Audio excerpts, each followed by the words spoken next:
Pagi itu di pinggiran Jakarta yang masih basah oleh embun, aku Andi sedang minum kopi hitam panas di teras rumah kontrakan kecilku ketika bel sepeda motor berbunyi pelan.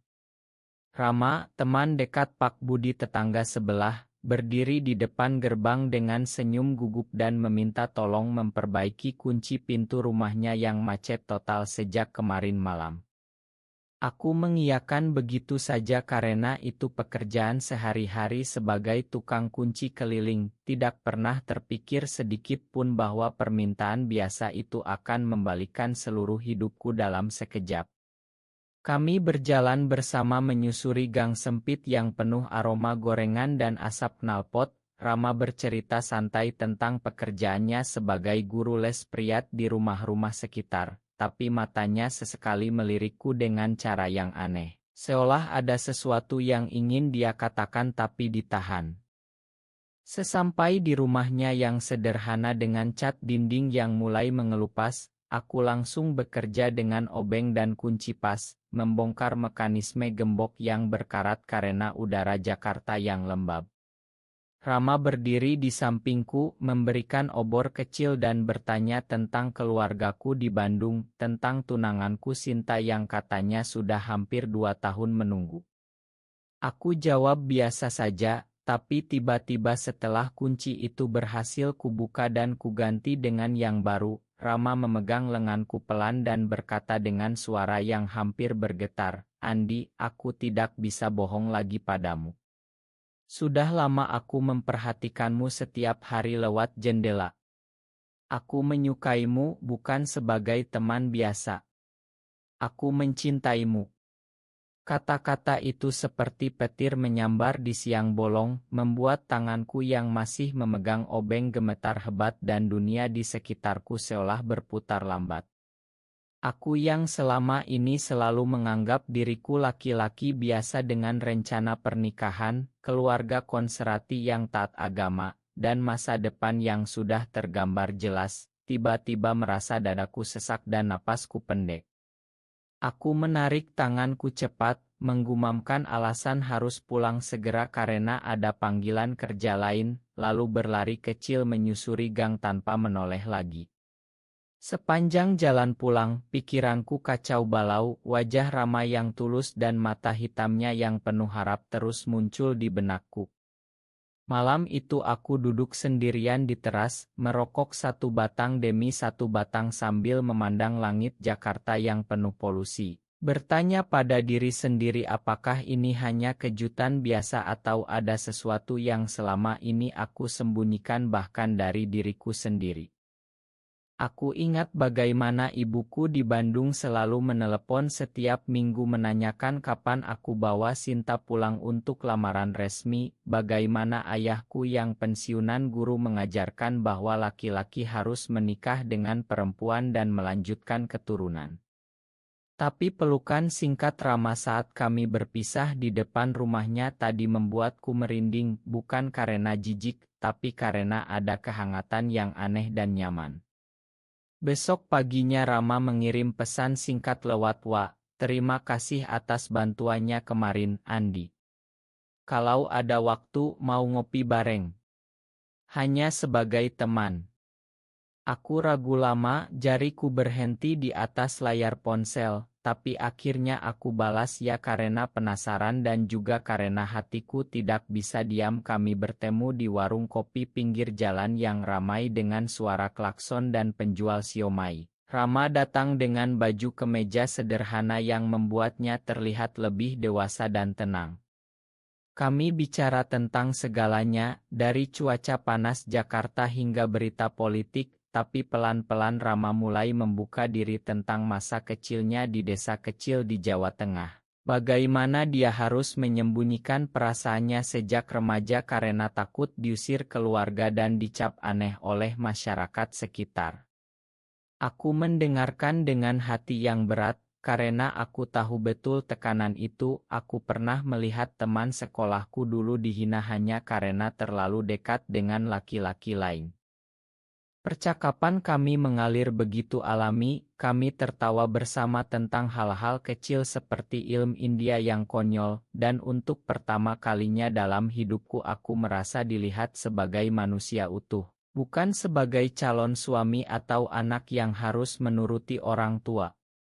Saat berpisah Rama memelukku pelan sekali lagi, pelukan yang lebih lama dari kemarin, dan aroma sabunnya membuatku bingung sepanjang malam.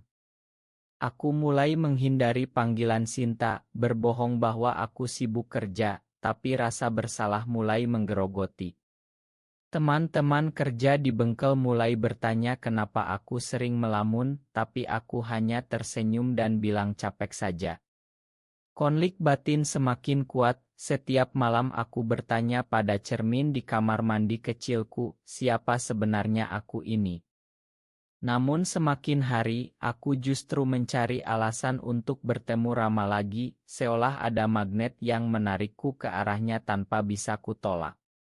Itu awal dari segalanya, awal dari perjalanan yang akan menguji segala yang aku percayai selama ini. Beberapa hari kemudian, Rama mengajakku ke taman kecil dekat rumah kami yang jarang dikunjungi orang karena letaknya agak tersembunyi di balik pohon-pohon besar. Kami duduk di bangku kayu usang sambil memandang anak-anak bermain bola di lapangan rumput kering. Dan Rama mulai bercerita lebih dalam tentang bagaimana dia pernah hampir menikah dengan perempuan hanya untuk menyenangkan keluarganya tapi akhirnya mundur karena tidak bisa bohong pada diri sendiri. Aku mendengarkan sambil memegang gelas es teh yang sudah hampir habis, merasa ada ikatan yang semakin kuat meski aku masih berusaha menyangkalnya. Kamu tidak perlu jawab sekarang, Andi, kata Rama pelan sambil menatapku, aku hanya ingin kamu tahu bahwa aku ada di sini kalau kamu butuh teman bicara. Kata-kata itu membuatku merasa aman untuk pertama kalinya, dan tanpa sadar aku mulai menceritakan tentang Sinta, tentang bagaimana aku mencintainya sebagai teman tapi tidak pernah merasakan getar yang sama seperti saat bersama Rama. Malam itu aku pulang dengan hati yang lebih ringan, tapi besok paginya telepon dari ibuku datang lagi, menekan aku untuk segera melamar Sinta karena umurku sudah 28 tahun dan keluarga besar sudah menunggu. Aku bohong lagi, bilang masih sibuk cari uang, tapi suaraku terdengar gugup bahkan di telinga sendiri. Rama dan aku mulai bertemu hampir setiap sore, kadang hanya jalan-jalan di pasar malam atau duduk di warung mie ayam pinggir jalan sambil bicara tentang mimpi-mimpi kecil kami. Dia bercerita tentang keinginannya membuka les priat untuk anak-anak kurang mampu, aku cerita tentang rencana membuka bengkel sendiri kalau sudah punya modal. Semakin lama, sentuhan kecil seperti bahu bersentuhan atau tangan yang tidak sengaja menyentuh membuatku tidak lagi takut, malah merasa nyaman. Tapi suatu hari, teman kerja di bengkel, Budi, mulai curiga dan bertanya langsung, Andi, kamu sering banget sama cowok baru itu ya? Hati-hati, Jakarta ini banyak gosip. Kata-kata itu seperti tamparan, membuatku sadar bahwa di Indonesia ini, rahasia seperti kami bisa menjadi bom waktu. Aku mulai menjaga jarak lagi, menghindari Rama selama 2 hari penuh, tapi hatiku gelisah, tidurku tidak nyenyak, dan setiap kali melihat ponsel ada pesan dari Rama yang bertanya kabar aku merasa bersalah. Akhirnya aku datang ke rumahnya malam-malam, dan di sana kami bicara sampai larut. Rama memahami ketakutanku dan bilang dia rela menunggu selama yang aku butuh. Malam itu untuk pertama kalinya aku merasa tidak sendiri dalam perjuangan ini, dan ketika aku pulang, aku sadar bahwa perasaan ini bukan lagi sekadar kebingungan, tapi sesuatu yang semakin nyata dan kuat. Namun tekanan dari keluarga semakin berat, ibuku mengirim Oto Sinta yang sedang tersenyum di desa dan bilang di ini calon menantu idaman kita, nak. Aku menangis sendirian di kamar, bertanya mengapa hidup harus serumit ini, mengapa cinta harus melawan norma yang sudah ada sejak lama di negeri ini. Rama menjadi tempat aku mencurahkan semua, dan perlahan kami mulai membangun persahabatan yang lebih dalam, meski masih penuh rahasia. Tapi benih-benih konflik mulai tumbuh, karena semakin dekat kami, semakin sulit menyembunyikan dari dunia luar. Ketegangan mulai mencapai puncak ketika keluargaku datang ke Jakarta untuk kunjungan mendadak. Ibu dan ayahku tiba dengan kereta malam, membawa tas penuh oleh-oleh dan rencana lamaran untuk Sinta. Mereka menginap di rumah kontrakanku yang sempit, dan setiap malam ibuku bercerita tentang tetangga di desa yang sudah punya cucu, tentang betapa bahagianya hidup kalau aku segera menikah. Aku tersenyum di depan mereka, tapi di dalam hati aku hancur. Rama tahu tentang kunjungan itu dari pesanku, dan dia bilang dia akan menjaga jarak sementara. Tapi suatu sore saat aku sedang mengantar ibuku belanja di pasar, Rama kebetulan lewat dan kami bertemu mata. Ibuku melihatnya dan bertanya siapa pria tampan itu. Aku bohong bilang teman kerja, tapi tatapan ibuku sudah curiga. Malamnya, setelah makan malam, ayahku bicara serius tentang tanggung jawab sebagai laki-laki, tentang agama yang melarang hal-hal tidak wajar. Aku merasa seperti sedang diadili, keringat dingin membasahi punggungku. Keesokan harinya, Rama mengirim pesan meminta bertemu di taman lagi, dan di sana aku cerita semua. Air mata hampir jatuh saat aku bilang betapa aku takut kehilangan keluarga. Rama memelukku erat untuk pertama kalinya dengan penuh pengertian, dan di pelukan itu aku merasa kekuatan baru. Tapi nasib buruk datang saat Budi, teman kerjaku, melihat kami dari jauh dan mulai menyebarkan gosip di bengkel. Keesokan harinya bos memanggilku dan bertanya langsung, "Andi, kamu ini apa-apaan sih? Orang-orang bilang kamu dekat banget sama cowok itu." Aku membela diri sebisa mungkin, tapi hatiku hancur. Pulang ke rumah, ibuku sudah mendengar desas-desus dari tetangga dan menangis sambil bertanya apakah aku sudah gila. Konfrontasi itu menjadi titik terendah, aku merasa dunia runtuh. Rama menelepon dan mendengarkan tangisku di telepon tanpa menghakimi. Kami memutuskan untuk bertemu diam-diam malam itu, dan di sana Rama bilang dia rela mundur kalau itu membuatku bahagia. Tapi aku tahu aku tidak bisa lagi berpura-pura. Malam itu aku membuat keputusan besar. Untuk pertama kalinya aku mengakui pada Rama bahwa aku juga mencintainya, meski masih takut dengan konsekuensinya. Tapi tekanan sosial semakin kuat, tetangga mulai berbisik, dan keluargaku mengancam untuk membawa aku pulang ke Bandung kalau tidak segera menikah. Perjalanan emosional ini semakin berat, tapi juga semakin jelas bahwa aku tidak bisa lagi lari dari siapa aku sebenarnya. Pengkhianatan datang dari tempat yang tidak terduga. Budi yang aku anggap teman baik, akhirnya menyebarkan foto kami berdua di taman ke grup chat teman-teman kerja, dan dalam sekejap seluruh lingkungan tahu. Rama dipanggil keluarganya di Jawa Tengah dan diancam akan diputus hubungan kalau tidak berhenti bermain-main. Aku sendiri diusir dari bengkel karena bos bilang citra perusahaan terganggu. Saat itu aku merasa sendirian total, duduk di kamar kontrakan sambil memandang dinding kosong, bertanya mengapa cinta harus dibayar mahal seperti ini. Rama datang malam-malam dengan wajah pucat. Kami duduk berjam-jam tanpa banyak bicara, hanya saling pegang tangan untuk saling menguatkan. Aku memutuskan untuk bicara langsung dengan ibuku lewat telepon, tapi percakapan itu berakhir dengan tangisan dan ancaman bahwa aku bukan lagi anak mereka kalau terus begini. Sinta juga menelepon, menangis dan bilang dia sudah curiga sejak lama, tapi dia tetap mencintaiku sebagai teman. Itu membuatku semakin hancur, merasa aku telah menyakiti banyak orang.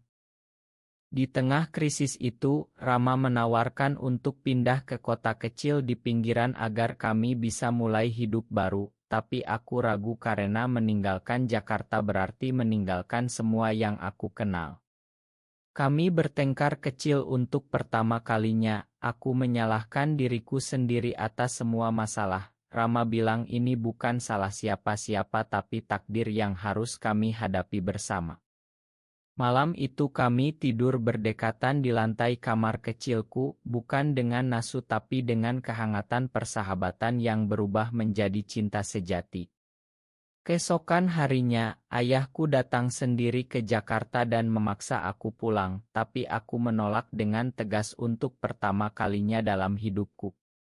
Itu menjadi tik balik, meski hatiku sakit melihat ayahku yang sudah tua pergi dengan bahu tertunduk. Rama mendukungku sepenuhnya, dan kami mulai merencanakan langkah kecil, mencari pekerjaan baru dan tempat tinggal yang lebih aman. Tapi gosip terus menyebar, tetangga mulai menjauhi, dan aku belajar bahwa di Indonesia ini, menerima diri sendiri berarti siap kehilangan banyak hal. Namun di tengah semua itu, cinta kami semakin kuat, seperti api yang tidak bisa dipadamkan oleh angin badai. Pengorbanan terbesar datang saat Rama memutuskan untuk bicara langsung dengan keluarganya di desa. Dia pergi selama seminggu, dan selama itu aku hidup dalam ketakutan setiap hari, takut dia tidak kembali. Telepon darinya hanya sesekali, suaranya lelah tapi penuh tekad. Saat dia kembali, wajahnya penuh lebam karena dipukul kakaknya, tapi matanya masih bersinar saat melihatku. Aku pilih kamu, Andi, katanya pelan sambil memelukku di stasiun kereta. Aku menangis di bahunya, merasa tidak layak atas pengorbanan itu. Kami memutuskan untuk pindah ke pinggiran Bandung, dekat tapi tidak terlalu dekat dengan keluargaku, membuka usaha kecil les priat dan bengkel keliling bersama.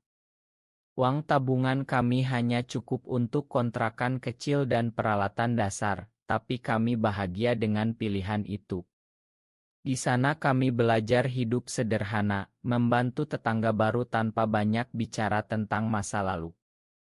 Tapi krisis datang lagi saat ibuku sakit dan meminta aku pulang. Aku pergi sendirian dan di sana ayahku meminta maaf sambil menangis, bilang dia tidak mau kehilangan anaknya meski harus menerima pilihan hidupku.